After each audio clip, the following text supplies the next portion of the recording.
Essa é uma demonstração do jogo de Sudoku feito com Python. No método main, chamamos duas funções. A primeira gera uma grade que está de acordo com as regras do Sudoku completa, ou seja, seria a solução do problema que vai ser resolvido. A segunda, ela remove dados da tabela completa para que o jogo possa ser jogado, seriam os buracos onde iriam ser inseridos os números do jogador. Essas estão definidas nessa biblioteca. O que ela faz? Basicamente, ela completa uma grade aleatoriamente com os números de acordo com as regras. Que seria não ter nenhum número repetido em linha, nem em coluna, nem no bloco.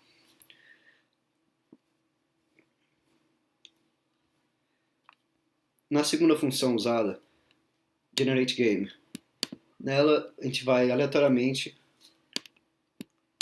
remover os números e substituir por zero.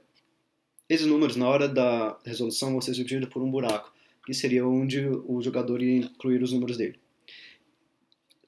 Ao remover um número, a gente testa com essa função abaixo se o jogo ainda é resolvível, ainda é possível, se ele não deixa possíveis mais de uma jogada, mais de uma solução para a mesma tabela. Mas beleza. A partir do momento que a gente tem a grade completa e a grade com os buracos, é chamada a função playGame, enviando tanto a solução quanto o jogo. É a função principal desse programa, que está aqui. Aqui estão os imports desse programa. Primeiro ali os dois da outra coisa. E aqui o que a gente vai usar.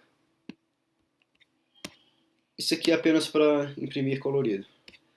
Uma coisa que é importante é que esse programa ele usa muitas threads para verificar se o jogador está jogando certo ou não. Por isso, essa variável inc é basicamente uma mutex que vai impedir que todas as funções imprimam ao mesmo tempo. Porque é importante na hora principalmente de imprimir a grade do Sudoku, que ela seja impressa de uma vez sem nada imprimindo junto com ela. Então, toda função antes de imprimir vai adquirir essa mutex e imprimir o dado. Voltando agora para a função playGame, uma coisa que a gente faz é copiar o jogo original. Essa função deepcopy da biblioteca copy é basicamente para copiar dado a dado uma tabela para outra. Porque no Python, se você apenas coloca que a variável, que o nome x recebe o game, em vez da gente ter uma cópia, seria como ponteiros em si. O x vai receber, na verdade, o endereço de game. Então, a gente alterando o game também altera no x. Por que a gente precisa manter essa cópia? Durante o jogo, enquanto o usuário digitar um número, a gente precisa saber como que era a tabela original para não deixar ele alterar algum número que já estivesse preenchido na tabela, porque seria alterar o jogo. Aqui é apenas para limpar a tela, para deixar pronta para imprimir a primeira parte do jogo. Aqui é mais uma variável, uma variável global, que é basicamente com ela que a gente usa para parar as outras threads quando o jogo terminar, seja por interrupção ou porque o jogador ganhou. Primeiro, as threads que vigiam as colunas e as linhas são criadas. São 9, porque é o tamanho da tabela. Basicamente, elas fazem a mesma coisa, só que de forma diferente, porque uma está olhando a coluna, outra a linha. E aqui, os blocos, que é a mesma coisa, a gente vai chegar nelas daqui a pouco. Depois que todas as threads estiverem rodando, elas vão imprimir uma informação na tela e a gente imprime essa linha aqui. Isso aqui, na verdade, é para a gente... é mais para o teste, porque se você escolher a opção dev, ele vai mostrar a resposta logo antes do jogo, para poder testar. Deixa eu botar o programa para rodar aqui, para poder ver melhor. Python sudoku game.py. Beleza. Inicialmente, ele imprime isso aqui, que é o que está lá no... Opa! Que é o que está lá no começo. E começa a construir o jogo, usando aqui essas bibliotecas. Essas funções dessa biblioteca, aliás. Isso demora um pouco porque ele está gerando um jogo aleatório e tem que testar se ele é possível de ser resolvido. A parte legal disso é que cada vez vai ser um jogo diferente. Quando aqui terminar, ele vai perguntar. Se a gente escolher dev, logo acima, a gente vai ter que subir um pouquinho, inclusive, logo acima vai estar a resposta. Beleza. Enquanto estiver jogando, esse aqui vai ser o loop que vai operar o jogo. Aqui, a gente obtém a Obutex para imprimir na tela primeiro e imprime o input, que é basicamente um scanf. A gente obtém a coluna, a linha, coluna e o número que vai ser colocado no lugar, que vão para as variáveis x, y e num. Como como o input, raw input, transforma tudo para string, recebe tudo como string, aliás, aqui a gente só apenas faz a transformação para int para poder usar. Se não conseguir, é porque provavelmente o usuário entrou alguma letra, alguma coisa no lugar, e aí a gente vai apenas reiniciar esse loop, não vai perder tudo. Se no jogo original o número na posição que ele está escolhendo for diferente de 0, significa que aquele número já estava preenchido. A tabela do jogo vai ser preenchida com zeros no lugar dos números vazios. Simples por simplicidade, porque não tem como só... É melhor do que imprimir só com... que preencher tudo só com null. Beleza. Aqui, no caso de um erro, a gente só avisa em vermelho que deu problema, você não pode preencher nesse lugar. A gente solta a mutex e dorme por um segundo. Se der certo, se for um número no intervalo de 0 a 10, inclusive, exclusive, ou seja, de 0 a 9 mais especificamente, a posição no jogo x e y, as posições que ele escolheu, vão ser preenchidas com null. Ele obtém de novo a permissão para escrever na tela e fala, inserindo o número em verde, ou seja, deu certo. Depois libera. Se der errado, na hora de inserir, é só um caso específico de erro que eu não vi acontecer ainda, ele só imprime erro bem simplesinho, porque como eu não vi acontecendo, não acredito que precisa deixar muito bonito. Tá, só dar uma sleepzinha para dar tempo dele, só para dar tempo dele ver a mensagem e começa o ciclo de novo, que vai ser basicamente reimprimir o jogo e perguntar ao próximo movimento. Enquanto está rodando, o que pode acontecer? Se ele preencher um número que já tem naquela coluna, essa função vai avisar. Vamos primeiro, antes de explicar essa função, vamos ver o jogo. Ao iniciar o jogo, essa é a mensagem que ele apresenta. Essa é a mensagem que ele apresenta. Aqui são todas as threads sendo iniciadas. Ele pergunta qual o modo de jogo, se vai ser de jogo ou de teste. No caso, vamos no modo de teste, porque ele mostra logo acima do jogo a solução.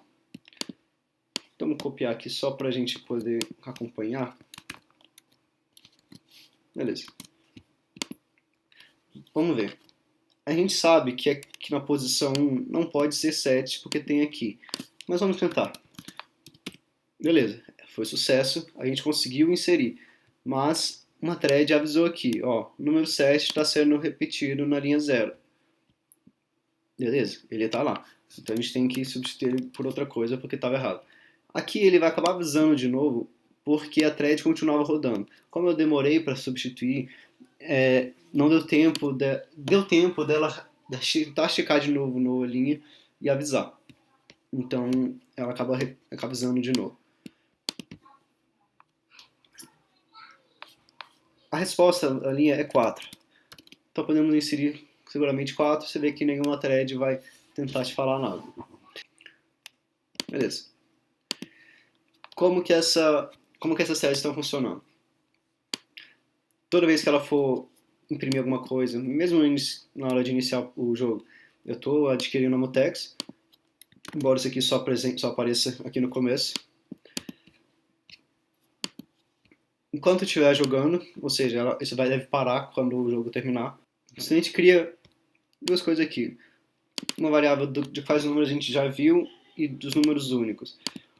Então, para x em game, ou seja, para cada coluna na tabela jogo, porque o jogo, como é que é? É um vetor de vetores, basicamente. Você vê, cada linha é um vetor. Então, para cada linha na tabela do jogo, se no index número tiver em alcance de 1 a 9, e se o número não tiver sido visto ainda, ou seja, não tiver adicionado aqui, a gente adiciona ele no unique e no sim, nessas duas listas aqui. Beleza. Se a gente já tiver visto antes, ou seja, se ele já tiver aparecido alguma vez antes na tabela, a gente vai imprimir. Esse número está repetido na coluna. Modifique um dos dois, se no caso de tiver mais de uma repetição. E aí dá um sleepzinho, só para dar tempo do jogador ver a frase. A gente solta e deixa o jogo ser impresso normalmente. No final, a gente limpa para poder rodar de novo. Resumindo, o nick a gente vai ter basicamente um número de cada, enquanto no sim são todos os que a gente já encontrou na tabela. O de linha é a mesma coisa, a única diferença é que, como não tenho como rodar diretamente aqui, no caso, não tem como rodar diretamente pela linha, porque no primeiro exemplo eu estava iterando sobre a linha, no segundo eu tenho que iterar sobre coluna. Como é que eu faço? Para x em game, ou seja, para x em todas as game em todas as posições que eu declarar do game, e se x for entre 1 e 9, a gente faz o mesmo processo. Já no de bloco, eu crio os blocos basicamente dividindo o jogo por 3, porque os blocos são de 3. Então, aqui temos um bloco, aqui temos um bloco, aqui temos outro. Esse seria o bloco 00, 01, 02 e até 33, o index. E aí, sendo assim, eu preencho aqui com o bloco e faço o mesmo teste. For x em bloco, se x estiver entre 1 e 9, mesma coisa. Fazendo o teste, se tiver algum número repetido no bloco, eu vou imprimir. Se não, beleza. E a última função é apenas para checar se o jogo foi terminado ou não. A cada 5 segundos ela roda, e se o jogo for igual à solução, a gente para todas as threads, ou seja, todas elas vão terminar o loop dela e não vão começar mais, porque todas começam com while playing, ou seja, while playing equals true. E aqui, como playing virou false, todas vão terminar. Obtenho novamente a mutex, imprimo game terminado, digite enter para sair. Beleza, aí o jogo termina. No jogo, nós temos o resultado aqui, vamos preencher rapidinho.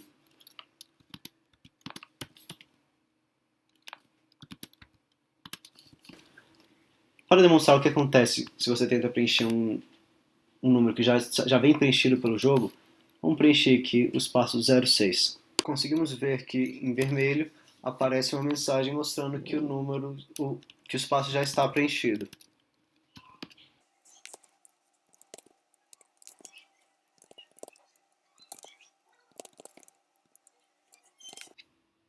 Uma função que faltou mostrar é apenas a função de imprimir.